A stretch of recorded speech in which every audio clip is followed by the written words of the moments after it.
حضرت امام حسن رضی اللہ تعالی عنہ نبی پاک علیہ الصلوۃ والسلام کے سینے تک مشابہ تھے۔ سرکار اعلیٰ حضرت تبھی تو فرماتے ہیں ایک سینے تک مشابہ، ایک وہاں سے پاؤں تک، حسن سبتین ان کے جاموں میں ہے نیما نور کا، صاف شکل پاک ہے دونوں کے ملنے سے عیاں، خط توأم میں لکھا ہے یہ دو ورقہ نور کا۔ اور دوسری جگہ یوں فرماتے ہیں معدوم نہ تھا سایہ شاہ ثقلین، اس نور کی جلوہ گاہ تھی ذات حسنین، تمثیل نے اس سائے کے دو حصے کیے، آدھے سے حسن بنے آدھے سے حسین، تیری نسل پاک میں ہے بچہ بچہ نور کا، تو ہے عین نور تیرا سب گھرانہ نور کا۔ حضرت محترم حضرت امام حسن رضی اللہ تعالیٰ عنہ کی کیا شان ہے، آپ کی پیدائش کی تاریخ کیا ہے؟ حضرت امام حسن رضی اللہ تعالیٰ عنہ کی ولادت مبارکہ 15 رمضان المبارک 3 ہجری میں ہوئی۔ جب حضرت امام حسن رضی اللہ تعالیٰ عنہ کی ولادت ہوئی تو رسول اللہ صلی اللہ تعالیٰ علیہ وسلم نے حضرت علی رضی اللہ تعالیٰ عنہ سے فرمایا کہ اے علی اس بچے کا نام رکھو، تو حضرت علی رضی اللہ تعالیٰ عنہ نے عرض کی یا رسول اللہ اس کا نام آپ رکھیں، تو نبی پاک علیہ السلام نے فرمایا کہ میں اس بچے کا نام وہ رکھوں گا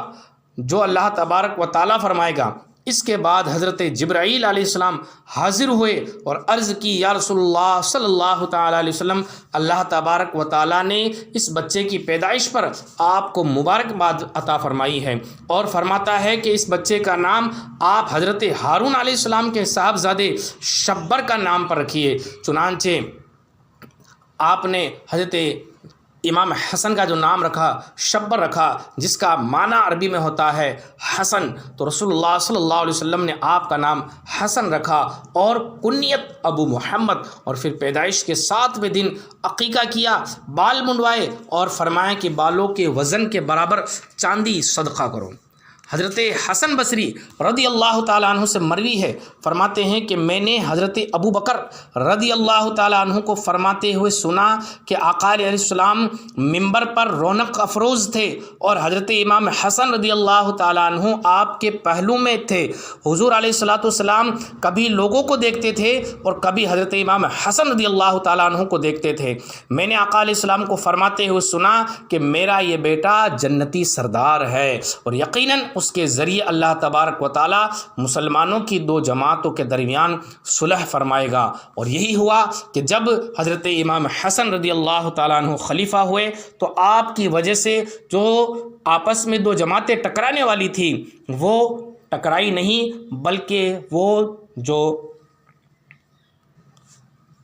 ٹکرائی نہیں اور آپس میں صلح ہو گئی، اور حضور علیہ السلام کا وہ معجزہ ظاہر ہو گیا جو آپ علیہ السلام نے فرمایا تھا کہ میرا یہ فرزند مسلمانوں کی 2 بڑی جماعتوں کے درمیان میں صلح کرائے گا۔ حضرت عبداللہ ابن عباس رضی اللہ تعالی عنہما سے روایت ہے کہ حضور علیہ السلام نے حضرت امام حسن بن علی رضی اللہ تعالی عنہ کو اپنے کاندھے پر اٹھائے ہوئے تھے، تو ایک شخص نے کہا کہ اے لڑکے تو کتنی اچھی سواری پر سوار ہے، تو نبی پاک علیہ السلام نے فرمایا کہ تم سواری تو دیکھ رہے ہو مگر ذرا یہ بھی تو دیکھو سوار کتنا اچھا ہے۔ سبحان اللہ، مطلب یہ ہوا کہ اگر سواری لاجواب ہے تو سوار بھی تو لاجواب ہے۔ اسی لیے تو بریلی کے تاجدار فرماتے ہیں حسن مجتبی سید الاسخیاء راکب دوش اطہر پہ لاکھوں سلام۔ حضرت ابن سعد رضی اللہ تعالیٰ عنہ نے حضرت عمران بن عبداللہ بن طلحہ رضی اللہ تعالیٰ عنہ سے روایت کی کہ کسی نے حضرت امام حسن رضی اللہ تعالیٰ عنہم کو خواب میں دیکھا کہ آپ کی دونوں مبارک آنکھوں کے درمیان قل هو اللہ احد یہ آیت کریمہ لکھی ہوئی تھی۔ آپ کے اہل بیت میں اس سے بہت خوشی ہوئی، لیکن جب یہ خواب حضرت سعید بن مسیب رضی اللہ تعالیٰ عنہ کے سامنے بیان کیا گیا تو انہوں نے فرمایا کہ واقعی اگر یہ خواب دیکھا ہے تو حضرت امام حسن رضی اللہ تعالیٰ عنہ کی عمر کے چند ہی روز باقی رہ گئے ہیں۔ یہ تعبیر صحیح ثابت ہوئی اور بہت قریب زمانے میں آپ کو زہر دے دیا گیا۔ سیدنا حضرت عمیر بن اسحاق رضی اللہ تعالیٰ عنہ فرماتے ہیں کہ میں ایک شخص کے ساتھ سیدنا امام حسن رضی اللہ تعالیٰ عنہ کی عیادت کے لیے حاضر ہوا تو آپ نے اس شخص سے فرمایا یا فلاں سلنی، اے فلاں مجھ سے سوال کر۔ اس نے عرض کیا اللہ عز و جل کی قسم میں اس وقت تک آپ سے سوال نہیں کروں گا جب تک آپ صحت یاب نہ ہو جائیں۔ قال ثم دخل ثم خرج الینا فقال صلی قبل اللہ تسألنی۔ سیدنا حضرت عمر بن اسحاق رضی اللہ تعالیٰ عنہ فرماتے ہیں کہ پھر سیدنا امام حسن رضی اللہ تعالیٰ عنہ اندر تشریف لے گئے اور کچھ دیر کے بعد واپس تشریف لائے اور فرمایا کچھ مانگ لو اس سے پہلے کہ پھر تم کچھ نہ مانگ سکو۔ اس شخص نے عرض کیا آپ رضی اللہ تعالیٰ عنہ صحت یاب ہو جائیں گے تو میں مانگ لوں گا۔ تو حضرت امام حسن رضی اللہ عنہ نے فرمایا مجھے اپنے قریبی لوگوں سے بہت تکلیفوں کا سامنا کرنا پڑا اور مجھے بار بار زہر دیا گیا، لیکن اس مرتبہ جو زہر دیا گیا ہے اس سے پہلے کبھی ایسا زہر نہیں دیا گیا ہے۔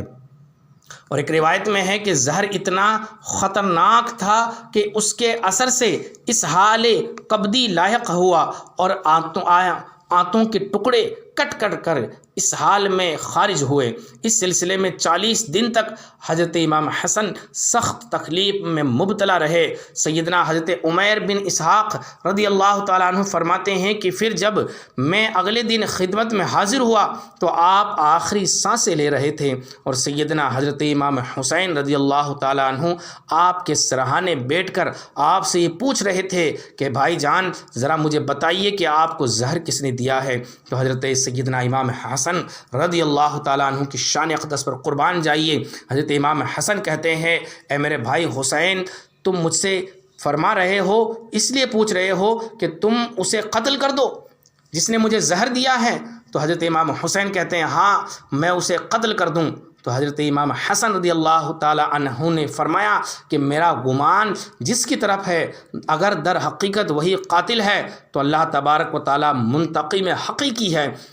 اور اس کی پکڑ بہت سخت ہے، اور اگر وہ نہیں ہے تو میں نہیں چاہتا کہ میرے سبب کوئی بے گناہ مصیبت میں مبتلا ہو۔ اور مجھے اس سے پہلے بھی کئی مرتبہ زہر دیا گیا ہے لیکن اس مرتبہ کا زہر سب سے زیادہ تیز ہے۔ اور پھر اس کے بعد سیدنا حضرت امام حسن رضی اللہ تعالی عنہ کی روح قفس انصری سے پرواز کر گئی۔ انا للہ و انا الیہ راجعون۔ اب ذرا غور کیجئے حضرت سیدنا امام حسن رضی اللہ تعالی عنہ کی اس کرامت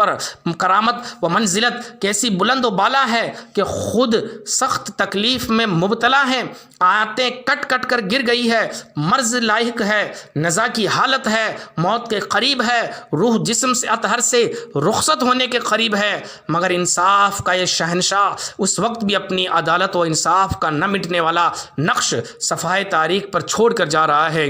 اس کی احتیاط اس بات کی اجازت نہیں دیتی ہے کہ جس کی طرف اس کا گمان ہے اس کا نام بھی لیا جائے۔ 45 سال 6 مہینے چند روز کی عمر شریف میں مدینہ منورہ میں 5 ربیع الاول 49 ہجری میں آپ رضی اللہ تعالیٰ عنہ کا وصال ہو گیا اور جنت البقیع میں حضرت فاطمۃ الزہرا رضی اللہ تعالیٰ عنہ کے پہلو میں آپ دفن ہوئے۔ اللہ تبارک و تعالیٰ سیدنا امام حسن رضی اللہ تعالیٰ عنہ کی قبر انور پر کروڑ ہائے انوار و رحمت کی بارش فرمائے اور ان کے صدقے ہم گنہگاروں کی مغفرت فرمائے۔